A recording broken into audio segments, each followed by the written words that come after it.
അതിലൂടെ ഗാന്ധിജിക്കെതിരെ നേരെ ഗ്രനേഡ് എറിയാനും പിന്നീട് ഗാന്ധിയെ വെടിവെച്ചു കൊല്ലാനുമുള്ള ചുമതല ബഡ്ഗയെ ഏൽപ്പിച്ചു.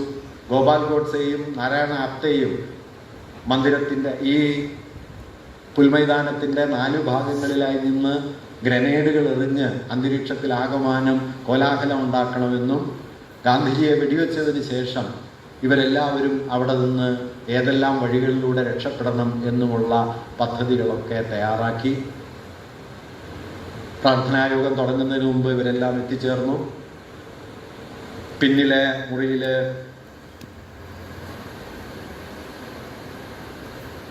തങ്ങാനുള്ള ഇടം ബഡ്ഗയ്ക്ക് വേണ്ടി വിഷ്ണു കർക്കറെ തയ്യാറാക്കിയിരുന്നെങ്കിലും അതിനകത്ത് നിന്ന് ഗാന്ധിയെ വെടിവെക്കുന്നത് അപകടകരമായിരിക്കും എന്ന് ബഡ്ഗയ്ക്ക് തോന്നി.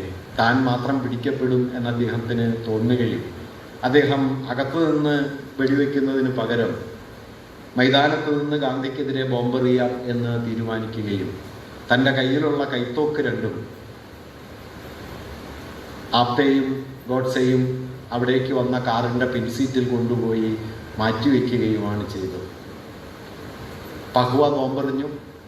പഹ്വ ബോംബെറിഞ്ഞെങ്കിലും പിന്നാലെ ബോംബെറിയേണ്ടിയിരുന്ന ദിഗംബർ ബഡ്ഗയ്ക്ക് ബോംബെറിയാൻ മനസ്ഥൈര്യം വന്നില്ല. ബഡ്ഗെ ബോംബെറിയാതായതോടെ നാരായണ ആപ്തെയും അതുപോലെ തന്നെ ഗോപാൽ ഗോഡ്സെയും ഗ്രനേഡുകൾ എറിയാൻ അവർക്ക് പറ്റാതെ പോയി. പുറമേ ഏറ്റവും പുറകിൽ ഗ്രനേഡ് പൊട്ടുന്നത് കേട്ട്, ഗ്രനേഡെല്ലാം കോട്ടൺ സ്ലാബ് എന്ന് പറയുന്ന ചെറിയ ഒരു സ്ഫോടക വസ്തു പൊട്ടുന്നത് കേട്ട് ആളുകളെല്ലാം പ്രാർത്ഥനായോഗത്തിൽ നിന്ന് തിരിഞ്ഞു നോക്കിയപ്പോൾ ഗാന്ധി കരുതിയത് അത് പട്ടാളക്കാരോ മറ്റോ പരിശീലനം നടത്തുന്നതിൻ്റെ ശബ്ദമാണ്. ഗാന്ധിജി ആ സദസ്സിനോട് പറഞ്ഞു, ഒന്നുമില്ല, പ്രത്യേകിച്ചൊന്നുമില്ല, അവിടെ വളരെ സാധാരണമാണ്, നിങ്ങൾ ഇവിടെ ശ്രദ്ധിക്കൂ. എന്നിട്ട് അദ്ദേഹം പറയുന്നുണ്ട്, ഇത്ര ചെറിയ കാര്യത്തിന് നിങ്ങൾ പരിഭ്രമിച്ചാൽ വലുതെന്തെങ്കിലും വന്നാൽ നിങ്ങൾ എന്താണ് ചെയ്യുക എന്ന് പറയുകയും എല്ലാവരും അദ്ദേഹത്തെ വീണ്ടും ശ്രദ്ധിക്കുകയും പ്രാർത്ഥനായോഗം തടസ്സമില്ലാതെ നടക്കുകയുമാണ് ചെയ്തത്. അങ്ങനെ 20-ൻ്റെ ശ്രമം അലസിപ്പോയി. അന്ന് രാത്രി കാൺപൂർ വഴി അലഹബാദും വഴി ആപ്തെയും ഗോഡ്സെയും പൂനെക്ക് മടങ്ങി. മറ്റെല്ലാവരും പല വഴികളിലൂടെ പൂനെയിലേക്ക് മടങ്ങി. ഈ മടക്കത്തിനിടയിൽ ഒരു കാര്യം കൂടി ഉള്ളത്, ജനുവരി 14, 17 തീയതികളിൽ ഗാന്ധി വധത്തിൻ്റെ 1ാം ശ്രമത്തിന് മുമ്പ് ദിഗംബർ ബഡ്ഗെ, നാരായണ ആപ്തെ എന്നിവരും വിഷ്ണു കർക്കറെയും മദൻലാൽ പക്വയും സവർക്കറെ ചെന്ന് കാണുന്നുണ്ട്. അക്കാര്യം ദിഗംബർ ബഡ്ഗെ പിന്നീട്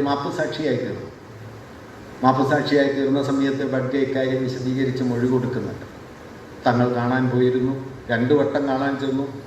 14-ന് അദ്ദേഹത്തെ കണ്ട് കുറേയേറെ സംസാരിച്ച് തിരിച്ചു പോന്നു. 17-ന് ഡൽഹിയിലേക്ക് പുറപ്പെടുന്നതിന് മുമ്പ് 1 വട്ടം കൂടി താത്യാ റാവു എന്നവർ ആദരപൂർവ്വം വിളിക്കുന്ന സവർക്കറെ കാണാൻ ചെന്നു എന്നും സവർക്കറോട് തങ്ങൾ ദീർഘമായി സംസാരിച്ചു. താൻ സവർക്കർ മന്ദിരത്തിൻ്റെ താഴെ നിലയിൽ നിന്നു മേൽത്തട്ടിലേക്ക് ഗോഡ്സെയും ആപ്തെയും ചെന്നു. 15 മിനിറ്റോളം അവർ തമ്മിൽ സംസാരിച്ചു. ഇവർ പുറമേക്ക് ഇറങ്ങി വരുന്ന സമയത്ത് സവർക്കർ അവരോടൊപ്പം പുറത്തു വന്ന് വിജയിച്ചു വരൂ എന്ന് അവരെ ആശീർവദിച്ച് യാത്രയാക്കി എന്ന് 17-ാം തീയതിയിലെ കൂടിക്കാഴ്ചയെക്കുറിച്ച് ബഡ്ഗെ പിന്നീട് മൊഴി നൽകുന്നുണ്ട്. ആ യാത്ര 17-ന് സവർക്കറുടെ വസതിയിൽ നിന്ന് ബോംബെയിലേക്ക് പോകുന്ന സമയത്ത് കർക്കറെ നാരായണ ആപ്തെ അദ്ദേഹത്തോട് പറഞ്ഞത്, ഗാന്ധിയുടെ 100 വർഷക്കാലത്തെ ജീവിതം എന്ന സ്വപ്നം അവസാനിച്ചിരിക്കുന്നു, അത് അവസാനിപ്പിക്കാൻ താത്യാ റാവു തീരുമാനിച്ചിരിക്കുന്നു, അതിൻ്റെ ചുമതല നമ്മെ ഏൽപ്പിച്ചിരിക്കുന്നു എന്ന് ആപ്തെ തന്നോട് പറഞ്ഞ കാര്യം ദിഗംബർ ബഡ്ഗെ പിന്നീട് പോലീസിനും പിൽക്കാലത്ത് ജസ്റ്റിസ് കപൂർ കമ്മീഷൻ നടത്തിയ അന്വേഷണത്തിൻ്റെ സന്ദർഭത്തിലും മൊഴി നൽകുകയും ചെയ്യുന്നുണ്ട്. 1ാം ശ്രമം പരാജയപ്പെട്ടതിന് ശേഷം ഗാന്ധിയുടെ വധത്തിനു വേണ്ടി ഇവർ 2ാമത്തെ ശ്രമം നടത്തി. 1ാമത്തെ ശ്രമത്തെ ഗാന്ധി ഗൗരവത്തോടെ തന്നെ കണ്ടിരുന്നു. പലരും കണ്ടത് ഏതോ അഭയാർത്ഥികളിൽപ്പെട്ട ആരോ ചെറിയൊരു പടക്കം പോലെ എന്തോ പൊട്ടിച്ച് ഗാന്ധിയുടെ പ്രാർത്ഥനായോഗം അലോസരപ്പെടുത്താൻ ശ്രമിച്ചതാണ്. ഏതോ വിവേകമില്ലാത്തൊരു ചെറുപ്പക്കാരൻ്റെ കാട്ടിക്കൂട്ടലാണ്, മേനി നടിക്കലാണ് അത് എന്ന് തൻ്റെ അനുയായികളിലൊരാൾ തന്നോട് പറഞ്ഞ സമയത്ത് ഗാന്ധി ഒരു വാക്യം പറയുന്നുണ്ട്, can you see that there is a deep conspiracy, വളരെ ആഴമുള്ളൊരു ഗൂഢാലോചന അതിലുണ്ട് എന്ന് നിങ്ങൾക്ക് കാണാൻ കഴിയുന്നില്ലേ എന്ന് ഗാന്ധിജി അതേക്കുറിച്ച് ചോദിക്കുന്നുണ്ട്. ഗൂഢാലോചന ഉണ്ട് എന്ന് ഗാന്ധിജിക്ക് അറിയുമായിരുന്നു. തൻ്റെ ജീവന ലക്ഷ്യം വച്ച് വലിയ ശ്രമങ്ങൾ നടക്കുന്നുണ്ട് എന്ന കാര്യത്തിൽ ഗാന്ധിജിക്ക് സംശയമൊന്നും ഉണ്ടായിരുന്നില്ല. ജാനുവരി 23 സുഭാഷ് ചന്ദ്രബോസിൻ്റെ ജന്മദിനമാണ്. അദ്ദേഹത്തെ ഗാന്ധിജി അനുസ്മരിക്കുന്നുണ്ട്.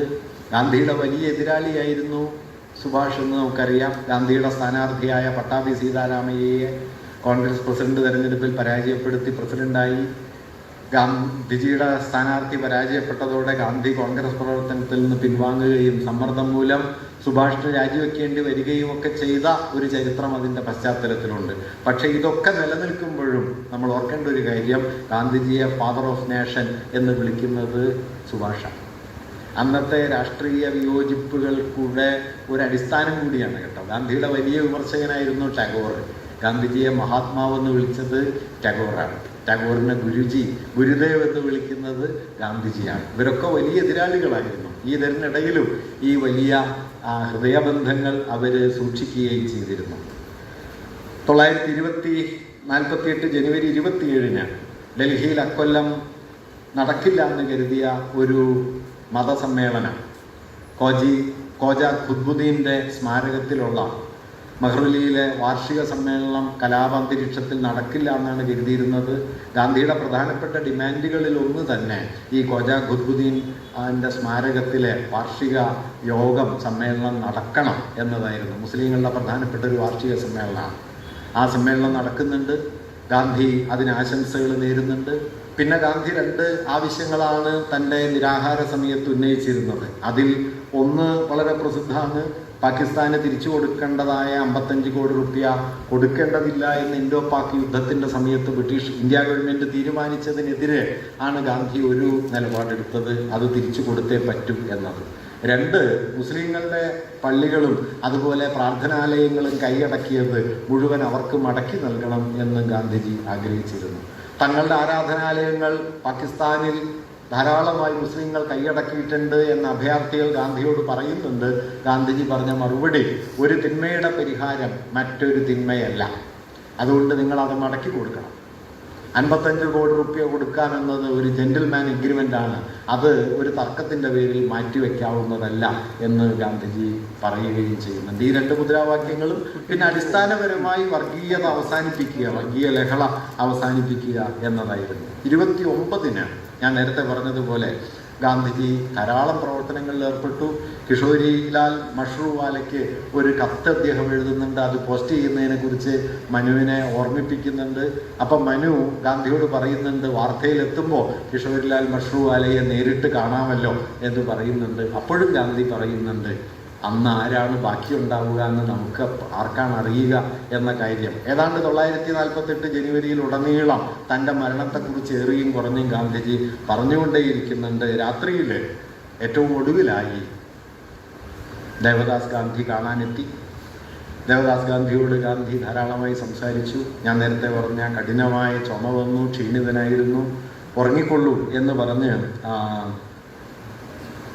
ദേവദാസ് പുറപ്പെടാൻ തുടങ്ങിയ സമയത്ത് ഗാന്ധി പറയുന്നു, there is no hurry, തിരക്കില്ല, talk for some time longer, കുറച്ചുകൂടി സമയം സംസാരിക്കൂ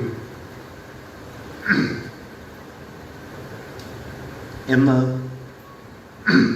മകനോട് പറയുകയും അവർ തമ്മിലുള്ള സംഭാഷണം കുറേയേറെ നേരം കൂടി നീളുകയും ചെയ്തു. രാത്രി 11 മണിയോടെ ഗാന്ധിജി ഉറങ്ങാൻ പോകുന്നു. 30 രാവിലെ ഞാൻ നേരത്തെ പറഞ്ഞതുപോലെ 3 മണിക്ക് ഉണർന്ന് 3:30 മണിക്ക് ഉണർന്ന് വൈകിട്ട് 5:10 വരെ ഉള്ള അദ്ദേഹത്തിൻ്റെ യാത്രയ്ക്ക് ശേഷം 5:17 ഗാന്ധി ബിർള മന്ദിരത്തിൻ്റെ പിന്നിലെ ഉൽമൈതാനത്ത് വെടിയേറ്റ് വീഴുന്നു. രാജ്മോഹൻ ഗാന്ധി, ഒരുപക്ഷെ ഞാൻ അതേക്കുറിച്ച് വായിച്ചതിൽ ഏറ്റവും ഗംഭീരമായ വിവരണം രാജ്മോഹൻ ഗാന്ധിയുടേതാണ്. അവസാന നിമിഷത്തെക്കുറിച്ച് ഞാൻ ആ ഭാഗം അതുപോലെ തന്നെ വായിക്കാം. A haste to pray, a hush on entering holy ground, a scene of the eternal, line of fellow worshippers, a gesture of goodwill, rude elbows, a smell of attack, the ring of 3 bullets. God, God, possibly a silent God, forgive them. Loving hands underneath, earth, moisture, grass. The open sky, rays from the dipping sun, a perfect death. A haste to pray, പ്രാർത്ഥനയ്ക്കുള്ള തിടുക്കം. A hush on the entering holy ground, വിശുദ്ധ ഭൂമിയിലേക്ക് പ്രവേശിക്കുമ്പോഴുള്ള ശാന്തത. A scene of the eternal, അനശ്വരതയുടെ ഒരു ദൃശ്യം. Line of fellow worshippers, കൂടെ പ്രാർത്ഥിക്കുന്നവരുടെ നിരകൾ. എ ജസ്റ്റർ ഓഫ് ഗുഡ്വിൽ, നന്മയുടെ ഒരടയാളം. റൂഡ് എൽബോസ്, ക്രൂരമായ കൈമുട്ടുകൾ. എ സ്മെൽ ഓഫ് അറ്റാക്ക്, ആക്രമണത്തിൻ്റെ ഗന്ധം. റിംഗ് ഓഫ് 3 ബുള്ളറ്റ്സ്, 3 വെടിയുണ്ടകളുടെ ശബ്ദം. God, God, possibly A silent God forgive dum, ഒരുപക്ഷെ നിശബ്ദമായ ദൈവമേ അവരോട് പൊറുക്കണേ. ലവിങ് ഹാൻഡ്സ് അണ്ടർനീത്ത്, താഴെ സ്നേഹനിർഭരമായ കൈകൾ. എയർ, മോയ്സ്ചർ, ഗ്രാസ്, മണ്ണ്, നനവ്, പുല്ലുകൾ. ദ ഓപ്പൺ സ്കൈ, തുറന്ന ആകാശം. Rise from the dipping sun, ചായുന്ന സൂര്യൻ്റെ പ്രകാശം. എ പെർഫെക്റ്റ് ഡെത്ത്, പരിപൂർണമായ മരണം.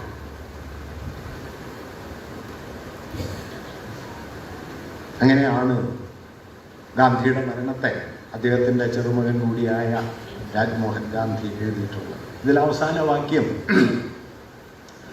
വളരെ ഗംഭീരമായ ഒന്നാണെന്ന് ഞാൻ കരുതുന്നു. A perfect death. ഒരാൾക്ക് എങ്ങനെയാണ് മരിക്കാൻ കഴിയുക? മരണത്തെക്കുറിച്ച് നമ്മുടെ വലിയ കവികളിൽ ഒരാളായ T.S. എലിയറ്റ് ഒരിടത്ത് പറയുന്നുണ്ട്, life in death and death in life എന്ന് പറയും. നമ്മൾ ജീവിച്ചിരിക്കുകയും എന്നാൽ മരിച്ചതിനേക്കാൾ ഉപയോഗശൂന്യമായി തീരുകയും ചെയ്യുന്ന ജീവിതം ആവർത്തിക്കുകയും ചെയ്യും. ചിലർ ജീവിച്ചിരിക്കുന്നു എന്ന് അവർ പോലും അറിയുണ്ടാവില്ല. അതാണ് ഡെത്ത് ഇൻ ലൈഫ്. മറിച്ച് ചിലർ തങ്ങളുടെ മരണം കൊണ്ട് തങ്ങൾ ജീവിച്ച ജീവിതത്തെക്കാൾ വലിയ ജീവിതത്തിലേക്ക് പ്രവേശിക്കും. ഒരു രക്തസാക്ഷി ജീവിക്കുന്ന അങ്ങനെയാണ്. അയാൾ തൻ്റെ ജീവിതം കൊണ്ട് ജീവിച്ചതിനേക്കാൾ വലിയ ജീവിതം അയാൾ തൻ്റെ മരണം കൊണ്ട് ജീവിക്കും. കുരിശേറിയ ക്രിസ്തു അങ്ങനെയായിരുന്നു. ലോകമെമ്പാടുമുള്ള രക്തസാക്ഷികൾ അങ്ങനെയാണ്. അവരുടെ മരണം അവരുടെ ജീവിതത്തെക്കാൾ മഹിമയുറ്റതായിത്തീരുന്നു. അവരുടെ ജീവിതത്തിൻ്റെ മുഴുവൻ മൂല്യങ്ങളെയും കാലത്തിലേക്ക് പരിഭാഷപ്പെടുത്തിക്കൊണ്ട് അവർ മരിക്കുന്നു. A perfect death. അത്തരം ഒരു മരണത്തിന് കൈവരാവുന്ന പരിപൂർണതയുടെ പരമാവധി ഗാന്ധിയുടെ മരണത്തിനുണ്ടായിരുന്നു. അദ്ദേഹം പറഞ്ഞതുപോലെ that will benefit the Indian people. Indian ജനതയ്ക്ക് ആ മരണം ഉപയോഗപ്രദമാകും എന്ന് അദ്ദേഹം പറഞ്ഞിരുന്നു. ഒരുപക്ഷെ ആ മരണം കൊണ്ടാണ് ഡൽഹി കലാപത്തിൻ്റെ പിടിയിൽ നിന്ന് എന്നേക്കുമായി പുറത്തു വരികയും ഇളകിക്കൊണ്ടിരുന്ന ഒന്നാമത്തെ മന്ത്രിസഭ ഉറയ്ക്കുകയും ഡൽഹിയിലെ ഭരണ സംവിധാനങ്ങൾക്ക് സ്ഥിരത വരികയും പിന്നീട് ഏതാണ്ടൊരു 30 വർഷമെങ്കിലും 3 പതിറ്റാണ്ടിലധികമെങ്കിലും മതനിരപേക്ഷവും ജനാധിപത്യപരവുമായ ഒരു ഭരണ സംവിധാനത്തിൻ്റെ അടിത്തറ ഒരുങ്ങുകയും ചെയ്തത് ഗാന്ധിയുടെ ചോരയുടെ ബലത്തിലാണ് എന്നതാണ് ആ മരണത്തിൻ്റെ മഹിമ. അതില്ലായിരുന്നുവെങ്കിൽ ഒരുപക്ഷെ 1950-കളെ പോലും അതിജീവിക്കാൻ നെഹ്റുവിൻ്റെ ഗവൺമെൻറ്റിന് ആ ഘട്ടത്തിൽ കഴിയുമായിരുന്നില്ല. കാരണം ഇന്ത്യ വിഭജിതമായിരുന്നു. ഇന്ത്യയിൽ മതവർഗീയതയുടെയും മതവിദ്വേഷത്തിൻ്റെയും വിഷം അത്രമേൽ പടർന്നിരുന്നു.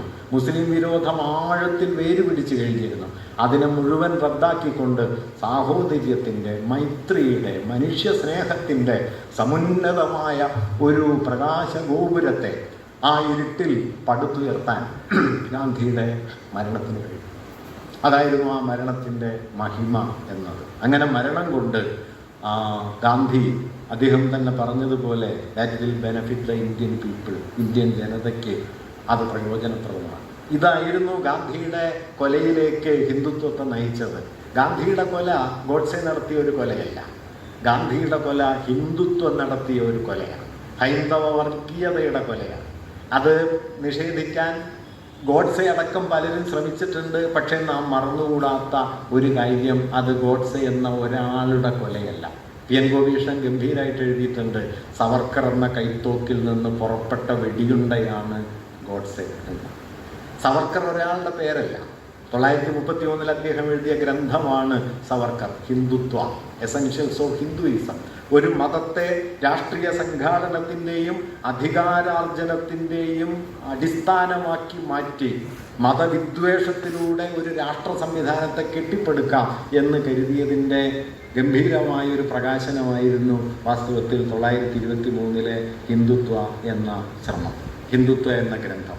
അതിലൂടെ മുന്നോട്ട് വയ്ക്കപ്പെട്ട ആശയത്തെ അതിനുള്ളിൽ കടന്നു കയറി എതിർത്ത്, ഏതു മതത്തെ മുൻനിർത്തിയാണോ ഹിന്ദുത്വം ഒരു രാഷ്ട്രീയ അധികാര ശക്തിയായി മാറാൻ ശ്രമിച്ചത്, ആ മതത്തിനുള്ളിൽ കടന്നു കയറി ആ മതത്തിൻ്റെ മൂല്യവ്യവസ്ഥയെ തിരിച്ചിട്ട് അഹിംസ എന്ന ഇന്ത്യ ചരിത്രത്തിൽ എവിടെയും അങ്ങനെ ശക്തമായി കാണാത്ത ഒരു മൂല്യത്തെ ഹിന്ദുമതത്തിൻ്റെ ആധാരശിലയാണ് എന്ന് ആ മതത്തിലെ കോടാനുകോടി മനുഷ്യരെ ബോധ്യപ്പെടുത്തി, ബലത്തിലും ശക്തിയിലുമല്ല സ്നേഹത്തിലും കരുണയിലുമാണ് മതം എന്ന് മനുഷ്യരോട് പറഞ്ഞ് ലക്ഷോപലക്ഷം മനുഷ്യരെ അതിലേക്ക് മടക്കിക്കൊണ്ടുവന്ന് ഹിന്ദുത്വത്തിൻ്റെ രാഷ്ട്രീയ ഉള്ളടക്കത്തെ അതിനകത്തുനിന്ന് പടപൊരുതി പരാജയപ്പെടുത്തി എന്നതാണ് ഹിന്ദുത്വത്തിൻ്റെ ഗാന്ധിയോടുള്ള പകയുടെ ആധാരം. അതൊരു മതരാഷ്ട്രത്തിൻ്റെ സംസ്ഥാപനത്തെ 4 പതിറ്റാണ്ട് കാലത്തേക്കെങ്കിലും ഗാന്ധി ചെറുത്തു എന്നതാണ് ഗാന്ധിയോടുള്ള വിദ്വേഷത്തിൻ്റെ അന്തിമമായ കാരണം. അതുകൊണ്ട് ആസൂത്രിതമായ ശ്രമത്തിലൂടെ സവർക്കർ രൂപപ്പെടുത്തുന്നത് പ്രത്യയശാസ്ത്രത്തിൻ്റെ പിന്തുണക്കാരായ ആളുകൾ ചേർന്ന്, നടത്തിപ്പുകാരായ ആളുകൾ ചേർന്ന് ഗാന്ധിജിയെ കൊലപ്പെടുത്തുകയാണ് ചെയ്തത്. ഗാന്ധി വധത്തിൽ പ്രതികളായിട്ടുള്ള 9 പേരുണ്ടായിരുന്നു. ഒന്നാമത്തെ പ്രതി നാഥുറാം വിനായക് ഗോഡ്സെയാണ്. രണ്ടാമത്തേത് നാരായണ ആപ്തെയാണ്.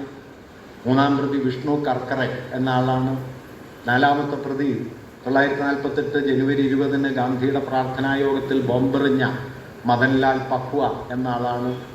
അഞ്ചാം പ്രതി ബഗ്ഗയുടെ സഹചാരിയായിരുന്ന, അദ്ദേഹത്തിൻ്റെ പണിക്കാരനായിരുന്ന നിരക്ഷരനായ ശങ്കർ കിസ്തയ്യ എന്ന ഒരാളാണ്. ആറാമത്തെ പ്രതി ഗോഡ്സെയുടെ സഹോദരൻ ഗോപാൽ ഗോഡ്സെയാണ്. ഏഴാം പ്രതിയാണ് സവർക്കർ. എട്ടാം പ്രതിയാണ് വധത്തിനായി ഉപയോഗിച്ച തോക്ക് തയ്യാറാക്കി കൊടുത്ത ഡോക്ടർ പർച്ചുറെ എന്നാണ്. ഒമ്പതാമത്തെ പ്രതിയായി മാപ്പുസാക്ഷിയായി മാറിയത് ദിഗംബർ ബഡ്ഗെ. ഈ 9 പേരാണ് ഗാന്ധി വധക്കേസിലെ പ്രതികളായി തീർന്നത്. കുറ്റവിചാരണയ്ക്ക് ശേഷം ഗോഡ്സെയെയും നാരായണാപ്തെയും തൂക്കിക്കൊല്ലാൻ വിധിച്ചു. ആത്മചരൺ എന്നു പേരായ ജഡ്ജിയാണ് വിചാരണ നടത്തിയത്. വേണ്ടത്ര തെളിവുകൾ ലഭ്യമല്ല എന്നതുകൊണ്ട് സവർക്കറെ ആ കോടതി കുറ്റവിമുക്തനാക്കി. വിഷ്ണു കർക്കറയെയും ഗോപാൽ ഗോഡ്സെയെയും അതുപോലെ തന്നെ ശങ്കർ കിസ്തയ്യെയും പർച്ചുറയെയും ജീവപര്യന്തം ശിക്ഷയ്ക്ക് വിധിച്ചു. അപ്പീൽ കോടതി നിരക്ഷരനായ ശങ്കർ കിസ്തയ്യെ വെറുതെ വിടുകയാണ് ചെയ്തത്. പർച്ചുറയെയും പിന്നീട് അപ്പീൽ പോയി ശിക്ഷയിൽ നിന്ന് ഇളവ് വാങ്ങി. സവർക്കറാണ് വിട്ടയക്കപ്പെട്ട ഒരാൾ. ഞാൻ അതുകൂടി പറഞ്ഞ് ഇത് അവസാനിപ്പിക്കാം. എന്തായിരുന്നു സവർക്കറും ഗാന്ധി വധവും തമ്മിലുള്ള ബന്ധം? ഇന്ന് സവർക്കർ അനുയായികളും ഹിന്ദുത്വവാദികളും പറയുന്ന ഒരു കാര്യം സവർക്കറെ കോടതി വിട്ടയച്ചതാണ് എന്നതാണ്. കോടതി വിട്ടയച്ചു എന്നുള്ളത് ശരിയാണ്. കാരണം സവർക്കർക്കെതിരായി 1948 ജനുവരി 14 ജനുവരി 17 തങ്ങൾ സവർക്കറെ പോയി കണ്ടിരുന്നു എന്ന് ദിഗംബർ ബഡ്ഗെ മൊഴി നൽകിയിട്ടുണ്ട്. ആ മൊഴിയെ പിന്തുണയ്ക്കുന്ന തെളിവുകൾ പിന്നീട് പുറത്തു വരികയുണ്ടായി. നിർഭാഗ്യവശാൽ പിന്നീട് പുറത്തു വന്നു എന്ന് പറയുന്നത് 1948 മാർച്ച് 4 പോലീസിന് കൊടുത്ത മൊഴിയിൽ സവർക്കറുടെ ബോഡി ഗാർഡായിരുന്ന അപ്പാറാവു കസർ എന്ന രാമചന്ദ്ര അപ്പാറാവു കസർ എന്ന അദ്ദേഹത്തിൻ്റെ ബോഡി ഗാർഡും അതുപോലെ തന്നെ ഗജാനൻ ദൽമെ എന്നു പേരായ അദ്ദേഹത്തിൻ്റെ സെക്രട്ടറി ഈ മാർച്ച് 4 കൊടുത്ത മൊഴിയിൽ പറഞ്ഞ കാര്യം 1948 ജനുവരി 14 17 അതുപോലെ പിന്നീട് 23-നോ 24-നോ ഈ ദിവസങ്ങളിൽ ഗോഡ്സെയും ആപ്തെയും സവർക്കറെ കണ്ടിട്ടുണ്ട് എന്നാണ്. നിർഭാഗ്യവശാൽ ഈ മാർച്ച് 4-ന്റെ മൊഴി ഡൽഹിയിലെ വിചാരണ കോടതിയിൽ എത്തിയില്ല. അങ്ങനെ എത്താതെ പോയതുകൊണ്ട് ദിഗംബർ ബഡ്ഗയുടെ മാപ്പുസാക്ഷിയായ ഒരാളുടെ മൊഴി മാത്രമേ ഉള്ളൂ എന്നതുകൊണ്ട് കൊറോബറേറ്റീവ് എവിഡൻസ് എന്ന് സാങ്കേതികമായി പറയുന്ന ഒരു മൊഴിയെ സാധൂകരിക്കുന്ന മറ്റ് തെളിവുകൾ ലഭ്യമല്ലാത്തത് കൊണ്ട് ആ മൊഴിയെ മാത്രം ആശ്രയിച്ച് വിധിക്കുന്നത് ശരിയല്ല എന്ന് പറഞ്ഞാണ് ആത്മചരൺ സവർക്കറെ കുറ്റവിമുക്തനാക്കുന്നത്. പക്ഷേ ധാരാളം തെളിവുകൾ വേറെ ഉണ്ടായിരുന്നു. 948 ജനുവരി 14 പൂനെ എക്സ്പ്രസ്സിൽ പൂനെയിൽ നിന്ന് ബോംബെയിലേക്ക് ആപ്തെയും ഗോഡ്സെയും സഞ്ചരിക്കുന്നു. അവർ സഞ്ചരിച്ച കമ്പാർട്ട്മെന്റിൽ അവർക്കൊപ്പം ഉണ്ടായിരുന്നത് ആളുകളിൽ ഒരാൾ, അത് അന്നത്തെ മറാത്തയിലെ പ്രസിദ്ധ അഭിനേത്രികളിൽ ഒരാളായിട്ടുള്ള ഒരു സ്ത്രീ അവരോടൊപ്പം അന്ന് ഈ യാത്രയിൽ ഉണ്ട്. ആ സ്ത്രീ ശാന്ത മോദക് എന്നു പേരായ, അവർ മരിച്ചത് 2015-ലാണ്. തൻ്റെ 97-ാം വയസ്സിലാണ് അവർ മരിച്ചത്. അക്കാലത്തെ പ്രസിദ്ധ നടിയാണ്. അവരുമായിട്ട് ആപ്തെ സൗഹൃദത്തിലാവുകയും ദാദറിൽ സ്റ്റേഷനിൽ ഇറങ്ങിയിട്ട് ശാന്ത മോദക്കിൻ്റെ സഹോദരൻ കൊണ്ടുവന്ന കാറിൽ അവരോടൊപ്പം ഈ ഗോഡ്സെയും അതുപോലെ തന്നെ നാരായണ ആപ്തെയും സഞ്ചരിക്കുകയും ചെയ്യുന്നുണ്ട്. അതിന് കാരണം ദാദറിൽ നിന്ന് ശാന്ത മോദക്കിൻ്റെ വീട്ടിലേക്കുള്ള വഴിയിൽ ശാന്ത മോദക്കിൻ്റെ വീടിൻ്റെ തൊട്ടടുത്ത വീടാണ് സവർക്കർ സദൻ. അവരുടെ മൊഴിയുണ്ട്. ആ മൊഴി ഞാനൊന്ന് വായിക്കാം. കാരണം ഇതൊക്കെ ചരിത്രത്തിൽ വരേണ്ടതാണ്. കാരണം ഒരുപക്ഷെ കുറച്ച് കഴിയുമ്പോൾ തുടക്കത്തിൽ പറഞ്ഞതുപോലെ, ഗോപാൽജി പറഞ്ഞതുപോലെ, ഇദ്ദേഹം രാഷ്ട്രപിതാവായി കൂടായികയില്ല. അതുകൊണ്ട് അപ്പം ഇത് വായിക്കാൻ ചിലപ്പോൾ അവസരം ഉണ്ടാവില്ല, രാജ്യദ്രോഹാവും. അതുകൊണ്ട് ഞാനിപ്പോൾ വായിക്കാം. ശാന്ത മോദക്കിൻ്റെ പ്രസ്താവന: My brother's house and the Savarkar Sadan are situated on the same road and on the same side of the road. There is an open space between the two houses. If one comes from towards the Dadar railway station and turns into the road, the house in which my brother lives comes first and Savarkar Sadan thereafter. The two houses would be on the right hand side of the road.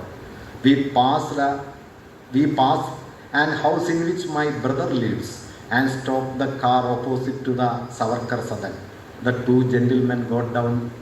We then went ahead to turn the car and bring it back to my brother's house. I saw the two gentlemen heading towards the Savarkar Sadan. I identified both these gentlemen in an identification parade held before a magistrate at Bombay. I first saw them on the 14th January 1948, then in the identification parade, and now in court. I had not seen them otherwise on any other occasion. അങ്ങനെ സവർക്കറുടെ വീട്ടിലേക്ക് ഇവർ രണ്ടുപേരും പോകുന്നതിൻ്റെ സാക്ഷിമൊഴിയായി ഈ ശാന്ത മോദക്കിൻ്റെ പ്രസ്താവനയുണ്ട്. 14-നും 17-നും ഇവർ തങ്ങളെ കാണാൻ വന്നിരുന്നു എന്ന കാര്യം അപ്പാറാവു കസറും ഗജാനൻ ദാൽമേയും മാർച്ച് 4-ന് മൊഴി കൊടുക്കുന്നുണ്ട്. പിൽക്കാലത്ത് ഇതേക്കുറിച്ച് വളരെ വിസ്തരിച്ച് അന്വേഷിച്ച, 965 കഴിഞ്ഞ് ഇതേക്കുറിച്ച് വിസ്തരിച്ച് അന്വേഷിച്ച ജസ്റ്റിസ് ജീവൻലാൽ കപൂർ കമ്മീഷൻ, ആ കമ്മീഷൻ ഇവർ രണ്ടുപേരുടെയും മൊഴി വിശദമായി പരിശോധിച്ചതിന് ശേഷം കമ്മീഷൻ റിപ്പോർട്ടിൽ പറയുന്ന കാര്യം ഇതാണ്: All this shows that people who were subsequently involved in the murder of Mahatma Gandhi were all congregating sometime or the other at the Savarkar Sadan and sometime had long interviews with Savarkar. It is significant that Karkare and Madanlal visited Savarkar before they left for Delhi, and Apte and Godse visited him both before the bomb was thrown and also before the murder was committed, and on each occasion they had long discussions. ഇത് justice Jeevanlal Kapoor കമ്മീഷന്റെ റിപ്പോർട്ടിലുള്ളതാണ്. രാമചന്ദ്ര അപ്പാറാവു കസർ കൊടുക്കുന്ന പ്രസ്താവനയിൽ പറയുന്ന കാര്യം ഇതാണ്: On or about 13th or 14th January 1948, Karkare came to Savarkar with a Punjabi youth, Madan Lal Pakwa. Punjabi youth, and they had an interview with Savarkar for about 15 or 20 minutes. On or about 15th or 16th, Apte and Godse had an interview with Savarkar at 9:30 p.m. After about a week or so, that means on 23 or 24, maybe on 23rd or 24th January 1948, Apte and Godse again came to Savarkar and had a talk with him at about 10 or 10:30 a.m. for about half an hour. Gajanan Dalme പറയുന്ന മൊഴിയിതാണ്. In the first week of January 48, Karkare and a Punjabi refugee boy came to see Savarkar, and they both had an interview with Savarkar for about half an hour or 45 minutes. Neither of them came to see Savarkar again. Apte and Godse came to see Savarkar about the middle of the January 1948 late at night. Last time that Badge paid a visit to Savarkar was the last week of December 47. ഇതിൽ നിന്നാണ് Jeevanlal Kapoor commission എത്തിച്ചേരുന്ന നിഗമനം ഗാന്ധി വധത്തിൽ ഉൾപ്പെട്ട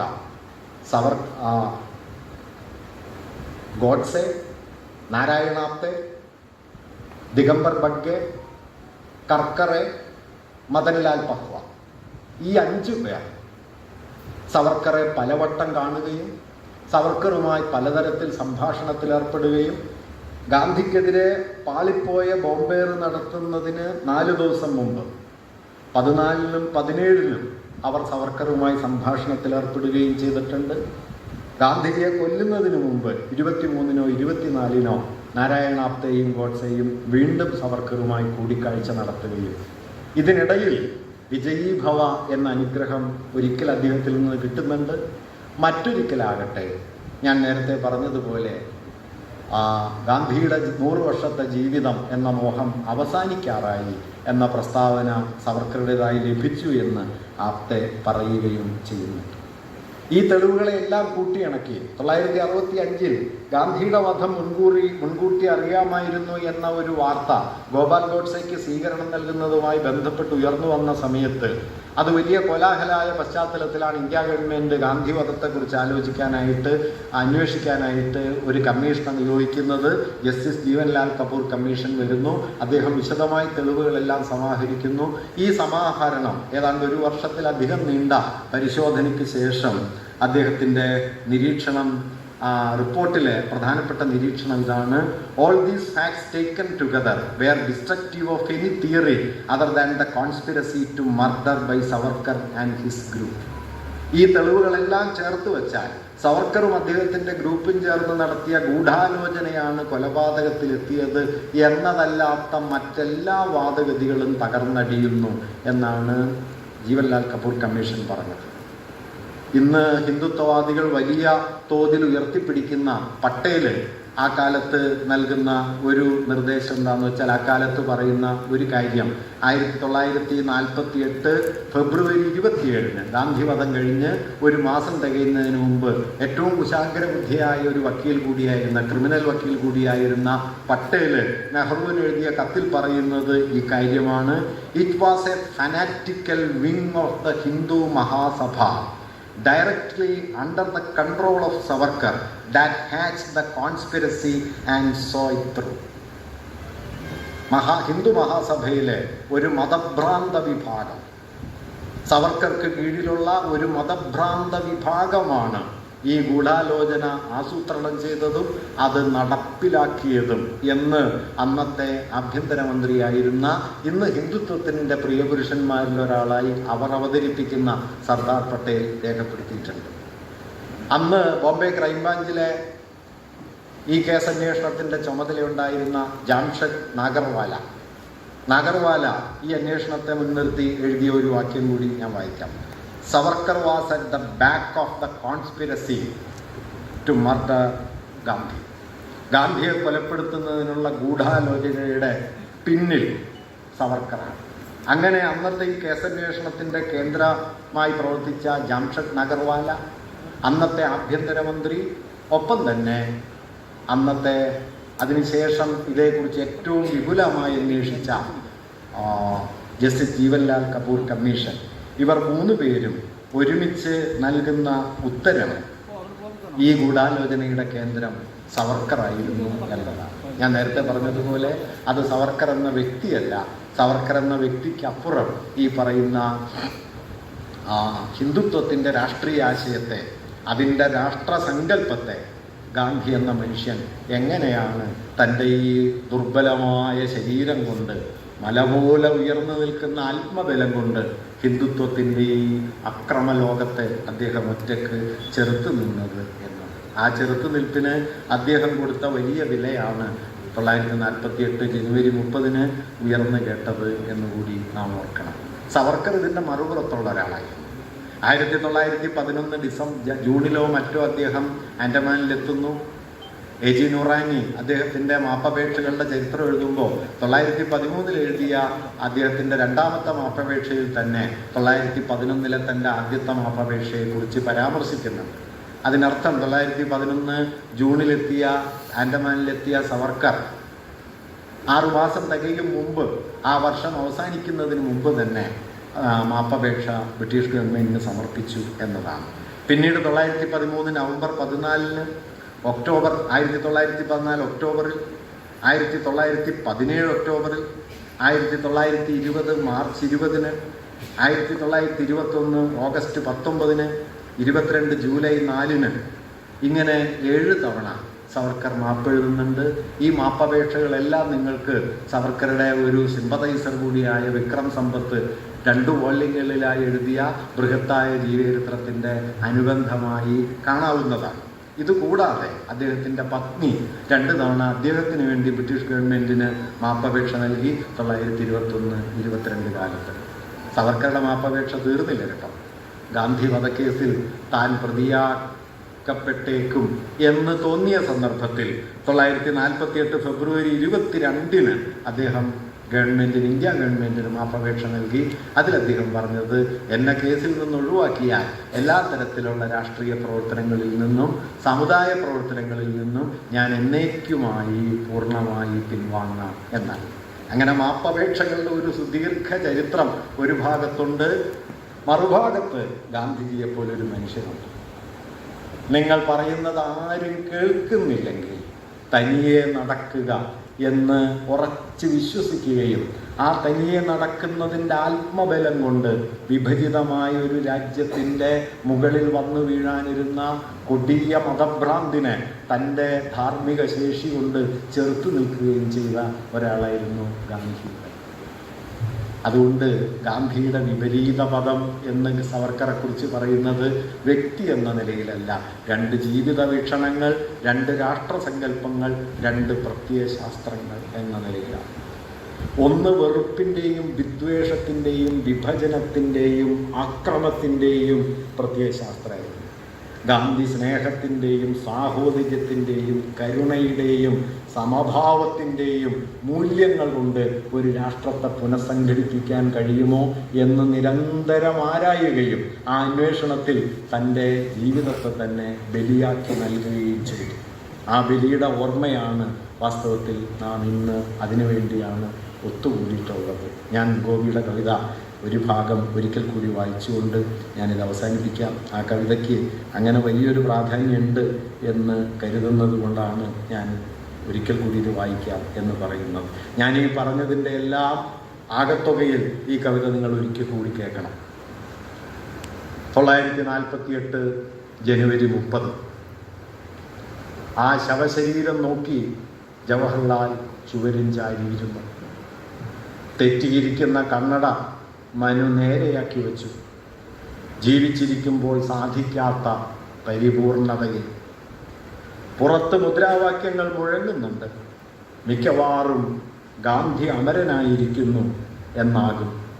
മരിച്ച ഗാന്ധിക്ക് ഭാഷയുടെ ചികിത്സ. വയറ് നിറഞ്ഞ ഒരാൾ ബാക്കി വച്ച അപ്പക്കഷ്ണം പോലെ ആ മൃതശരീരം കാണപ്പെട്ടു. ആരായിരിക്കും വയറ് നിറഞ്ഞ അയാൾ?